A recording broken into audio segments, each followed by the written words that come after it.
Damos la bienvenida a esta hora en el estudio de los desayunos a 24 horas en Quito a Pablo Celi, Contralor General del Estado. Muy buenos días, gracias por acompañarnos. Muy buen día.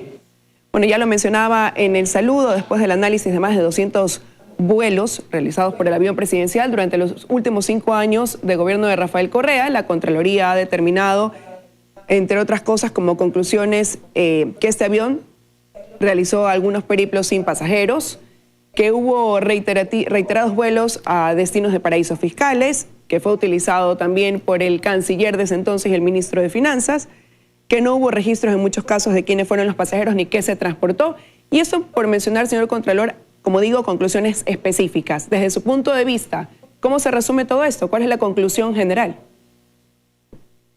Nosotros hemos observado en lo que atañe a la utilización de vuelos de aviones presidenciales que hay una ausencia de normativa rigurosa que permita un control estricto de las funciones que esos aviones debieron cumplir, por lo cual evidentemente se da un uso discrecional sin controles administrativos y sin sustento legal.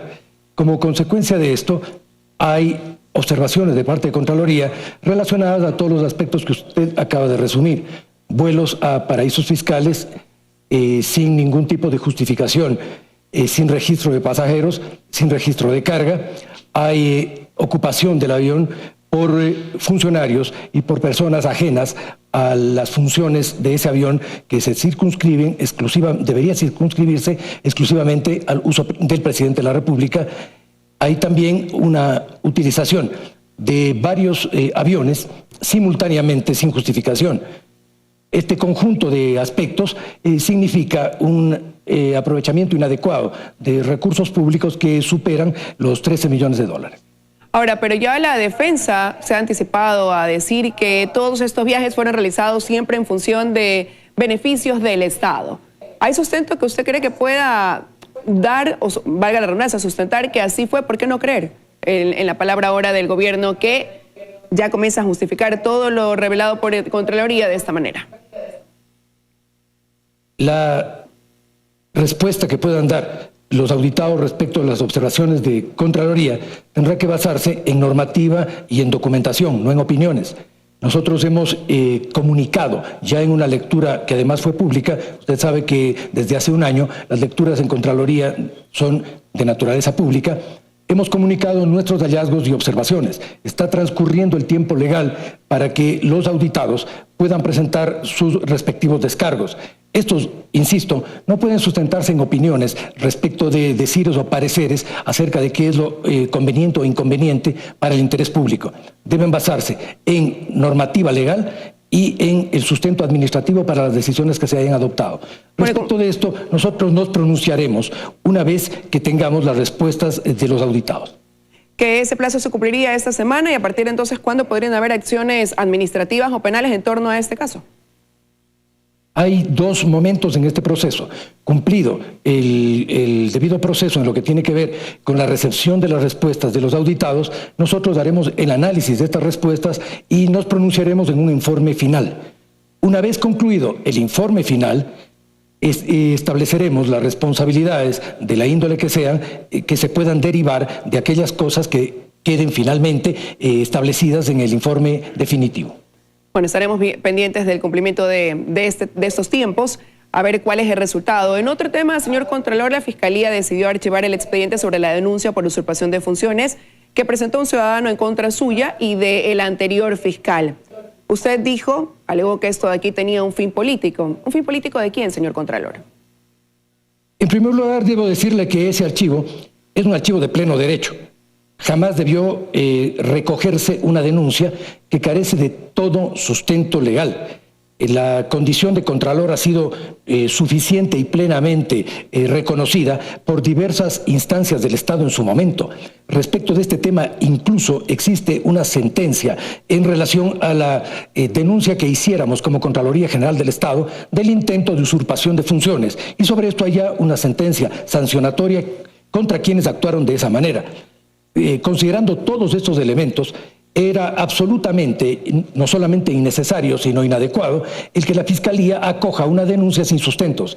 Me parece adecuado que hoy corrija la Fiscalía esa precipitación y ese equívoco de la forma que lo está haciendo. Es de esperarse que el juez competente, una vez que reciba esta comunicación de parte de la Fiscalía, se pronuncie en derecho, archivando un caso que contiene además clarísimos indicios de una búsqueda de lesionar la integridad de la autoridad que conduce el control público en el país, de cuestionar su legitimidad, por lo tanto, de relativizar sus decisiones e incluso una intención de cuestionar, como de hecho se ha pretendido hacer por parte de quienes han acompañado ese tipo de denuncia, pretender cuestionar las acciones de la Contraloría. Si usted señala todos estos aspectos que gravitan en torno a lo que se generó de manera absolutamente especulativa y sin sustento en relación a la decisión de la Fiscalía, puede advertir el carácter precipitado y equívoco de aquella decisión. Yo creo que es muy importante el que la Fiscalía haya corregido ese equívoco y esa precipitación y haya procedido en derecho, solicitando al juez, que para el efecto está ya en conocimiento de esta causa, el archivo definitivo de semejante pretensión. Pero no me ha contestado. ¿Quién estaría detrás de ese fin político de llevar a cabo una denuncia como esta con la finalidad de que, si la investigación determinaba que había tal usurpación de funciones, se puede declarar la nulidad de todo lo que usted ha actuado hasta el momento? Todos quienes se han pronunciado en ese sentido. Usted ha visto que en relación a ese tipo de denuncia se generó una reacción fundamentalmente en el ámbito de redes por parte de todos los adherentes a quienes han sido auditados por la Contraloría. Evidentemente esa denuncia propició el escenario para que quienes venían siendo observados puedan pretender que las observaciones hechas han sido realizadas por parte de una autoridad sin competencia. Ese es precisamente el objetivo, ese fue el fin político y ventajosamente la muy limitadísima capacidad de reacción que han tenido quienes evidentemente tienen que responder ante los procesos judiciales que ha iniciado la Contraloría y no con especulaciones sobre la condición de su autoridad. Y usted me ha dicho que esa denuncia carecía de sustento, pero ¿por qué se prestaría la fiscal Ruth Palacios para seguir el juego político a estas personas que estarían interesadas, repito, en que se desconozca todo lo que usted ha venido actuando en sus funciones? Yo no puedo juzgar las intenciones de las personas ni de las autoridades. Yo tengo que juzgar la consecuencia práctica de determinado tipo de hecho. La subrogación que yo ejerzo, la ejerzo por mandato expreso de la Ley Orgánica de la Contraloría General del Estado. Se encuentra registrada en el registro oficial, ha venido cumpliéndose de manera regular. No es un acto que demandaba ninguna otra actuación administrativa, ni autorización de ninguna índole.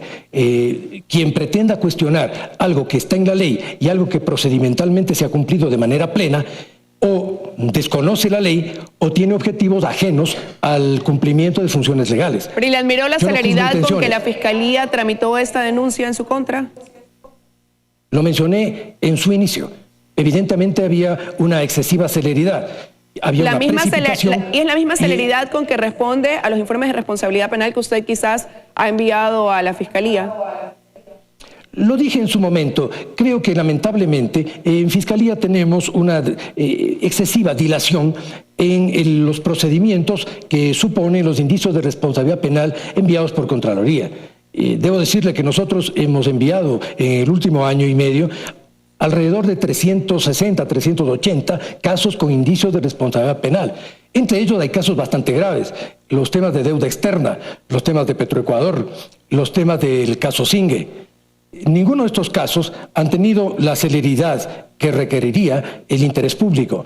Yo he observado aquello. Puede ser que esto tenga que ver también con circunstancias internas de la Fiscalía y sin duda con una inestabilidad que lamentablemente se ha dado en la conducción institucional.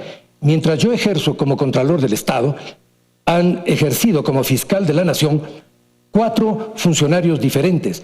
Es evidente que este tipo de situaciones pueden estar afectando la celeridad procedimental con la cual la Fiscalía tiene que responder a los procesos que la Contraloría inicia. Ahora usted me acaba de hablar de la deuda externa y en ese sentido la Contraloría está haciendo una especie de examen de las actuales autoridades para darle seguimiento a que ellos hayan acogido las observaciones que realizaron ustedes en ese informe tras el examen especial a la deuda externa ecuatoriana, como por ejemplo la derogación del decreto 1218, la necesidad de modificar criterios de endeudamiento, entre otras cosas. Hasta ahora, ¿pasan o no ese examen las actuales autoridades? Las observaciones efectuadas al examen de la deuda suponen entender el proceso de juzgamiento del endeudamiento y sus ajustes como un proceso continuado en el tiempo, no solamente como un acto concluido. Nosotros habíamos mencionado entre las recomendaciones en relación con la deuda, bueno, en primer lugar la necesidad de proceder a la derogatoria del decreto 1218, decreto que permitió un endeudamiento por sobre la base constitucional del 40%, decreto que permitió también que con un conjunto de mecanismos se oculte el nivel real de endeudamiento y por lo tanto no se tenga un registro preciso de endeudamiento público en el país. Se observó también el hecho de que se haya dado un carácter de secreto y reservado a información de deuda. Se observó el hecho de que no existe un archivo documental completo, ni secuencial, ni integral. Se observó el que existan un conjunto de decisiones que generan procesos de endeudamiento desde instancias no pertinentes, como es el caso de Petroecuador, mediante un convenio entre Petroecuador y el Ministerio de Finanzas, que otorgaba a Petroecuador la condición de generador de endeudamiento. Todo este tipo de observaciones supone la necesidad de un conjunto de correctivos, entre ellos, en primer lugar, la derogatoria del decreto 1218, modificar también la normativa en lo que tiene que ver con los procedimientos para endeudamiento, perfeccionar las obligaciones, los requerimientos y las condiciones de actuación del Comité de Deuda. ¿Y lo han hecho las actuales autoridades o no? Nosotros hemos presentado a las actuales autoridades el resultado de un examen donde observamos y requerimos que se nos dé respuesta respecto del cumplimiento de todo aquello. En este momento está corriendo el tiempo para que las autoridades se pronuncien. Cuando lo hagan, nosotros adoptaremos las decisiones correspondientes. ¿Y harán lo mismo en cuanto a las recomendaciones en torno al concurso de adjudicación de frecuencias, considerando que el ministro de Telecomunicaciones y que Arcotel dijeron en su momento que acogerían las recomendaciones de Contraloría? Las recomendaciones de Contraloría en el concurso de Arcotel son recomendaciones que tienen un alto impacto respecto de un sector sumamente sensible de la gestión del Estado y de su relación con el interés público y también con el interés privado en el campo de las comunicaciones. Sobre esto, nosotros hemos realizado ya un examen de seguimiento y hemos comunicado observaciones que tienen que ver con las respuestas que requerimos de aquellas autoridades en relación a algunos aspectos. En primer lugar y de manera central, a cuál es el estado respecto de la anulación del concurso de frecuencias, que fue la primera y quizá la más esencial observación de aquel examen. ¿Cuál es el estado de análisis de cada una de los títulos habilitantes que fueron entregados en el concurso anterior, que nosotros hemos requerido que sean analizados uno por uno? ¿Cuál es el estado de cumplimiento de nuestra recomendación respecto de la situación de TV satelital y su descalificación, entre otros? ¿Cuál es la situación y cuál es el pronunciamiento respecto de dos observaciones que amparan nuestro planteamiento acerca de la necesidad de declarar nulo ese concurso, que tienen que ver con la concentración de frecuencias, por un lado, y con la asignación de puntajes de manera irregular, por otro? Con estas observaciones, nosotros hemos requerido a las autoridades que se proceda ya a una resolución conclusiva respecto de la nulidad de ese concurso. En este momento están corriendo los plazos para que las autoridades nos hagan saber qué pasos han dado el Ministerio y Arcotel respecto de estos requerimientos de la Contraloría. ¿Cuándo concluye ese plazo, señor Contralor? Está por concluir en esta semana. Vamos a dar una lectura ya respecto de los resultados. Y quiero preguntarle ahora qué hará usted una vez que su disposición de que sea removido del cargo el prefecto Mariano Zambrano ha sido prácticamente desconocida por el Consejo Provincial de Manabí, quienes consideran que es improcedente y por hecho pues no acogen la recomendación de la Contraloría.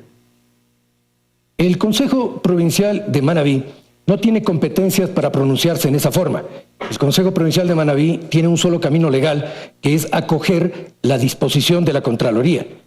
En paralelo, yo he adoptado las decisiones que en este, como en otros casos, este no es el primer caso en donde se produce una destitución de una autoridad seccional. En este, como en otros casos, yo he procedido a comunicar esa destitución al Ministerio del Trabajo, en primer lugar, para que se registre el impedimento para ejercicio del cargo público del funcionario destituido. He procedido también a comunicar al Banco Central y al SRI el retiro de las claves para el uso de recursos públicos por funcionarios que no pueden pretender ejercer sin competencias legales. En este momento el desacato sería un acto que agravaría la falta original. La falta inicial es una falta que deja al prefecto sin sustento legal para el ejercicio de sus funciones. Un supuesto desacato por parte de otras autoridades en asocio con aquella tendría inevitablemente consecuencias que se derivarán del examen especial que la Contraloría hará al cumplimiento de sus disposiciones. Pero se está usted adelantando algo que no le corresponde, como lo sostuvo Mariano Zambrano, quien dijo que emitía ese comentario considerando que la impugnación planteada por el prefecto al Tribunal Contencioso Administrativo de Puerto Viejo fue calificada. Las autoridades que son objeto de sanciones por parte de la Contraloría, cuando consideran agotado en la vía administrativa sus observaciones, pueden hacerlo en sede judicial y en este caso pueden hacerlo frente al tribunal, lo que en ningún momento inhibe el cumplimiento de la disposición de la Contraloría. El que esté impugnada una decisión del organismo de control no inhabilita ni al organismo de control para ejecutar la sanción y exigir su cumplimiento, ni debilita en lo absoluto la sanción establecida. Esa sanción es de pleno cumplimiento y de plena ejecución, independientemente de cualquier acción extraadministrativa. Ahora, quisiera ya para ir concluyendo la entrevista, señor Contralor, preguntarle si usted considera que para el próximo año podría concretarse el que el país tenga este Tribunal de Cuentas que usted propone y que a cierto modo permitiría al Contralor una forma, una especie de deslindar responsabilidades, porque ya sería este tribunal el que deba asumir posturas o adoptar resoluciones. Sí, no se trata de que el Contralor deslinde responsabilidades. Se trata de una propuesta para perfeccionar el sistema de control público en el país. El planteamiento gira en torno esencialmente a la necesidad de diferenciar lo que constituyen los procesos de auditoría y los procesos de juzgamiento de cuentas. En este momento los dos tipos de función misional de la Contraloría se concentran en una sola autoridad. El planteamiento que yo vengo realizando tiene que ver con una observación acerca de la necesidad de que estas dos funciones las ejerza no una autoridad unipersonal, sino un tribunal de 7 miembros. ¿Por qué esto es muy importante? Porque reduce la discrecionalidad, reduce incluso las eventuales arbitrariedades decisionales, reduce el margen de equívoco que puede caber en acciones unipersonales y permite decisiones más equilibradas con contrapesos y controles internos en lo que hoy es la Contraloría General del Estado. La propuesta no es alivianar las funciones del Contralor, la propuesta es sustituir al Contralor por un tribunal, lo cual es diferente. Pero ¿y no es similar? ¿No es similar a la conformación de una veeduría especial como la que se conformó para el examen especial de la deuda externa ecuatoriana en su momento? No, en lo absoluto, y qué bueno poder aclararlo, las veedurías que yo he convocado, que no es solamente la de la deuda, he convocado una veeduría también para la seguridad social, vengo trabajando con veedurías ciudadanas también en minería, lo propio respecto de varias áreas de trabajo de la Contraloría, donde hemos abierto la Contraloría a la participación de la ciudadanía en un control, en un apoyo a la actividad de la Contraloría. Esto es otra cosa, no se trata de una veeduría, se trata de cómo se configuraría en lo que tiene que ver con la organización estructural del organismo de control, del sistema de control público en el país, cómo se configuraría la autoridad decisional. Las veedurías no son autoridades decisionales, el tribunal sería un órgano de decisión colectivo. Quiero decirle que esto se deriva además, no solo del análisis de nuestra experiencia, se deriva del estado actual a nivel mundial de los sistemas de control. En Europa ya no hay un solo contralor. En Europa hay tribunales de cuentas. En América Latina tenemos tribunales de cuentas en Brasil, en Uruguay, en 2 países centroamericanos. Tenemos 2 auditorías de la nación en Argentina y México, que funcionan como organismos colegiados. Y de conformarse, por lo tanto, de conformarse ese tribunal, del mecanismo. usted formaría parte de ese tribunal, porque ya usted me dice que sustituiría al contralor. Si se constituye un tribunal de 7 miembros, habría que designar los 7 miembros. Lo que yo estoy planteando es un cambio en la figura de organización y dirección de la Contraloría. No es un cambio menor, es un cambio que propone un salto de cualidad en la forma de ejercicio del control público en el país. Creo que sería muy importante para el desarrollo jurídico del sistema democrático en el Ecuador y para el perfeccionamiento administrativo del Estado, pasar a una forma de organización del control público que responde a un momento histórico diferente y que incluso desde el punto de vista del derecho comparado es definitivamente superior como forma de conducción administrativa y jurídica del organismo. Quiero agradecerle su presencia esta mañana aquí en Los Desayunos, señor Contralor. Ya veremos qué respuesta tiene su propuesta. Muchísimas gracias por habernos acompañado.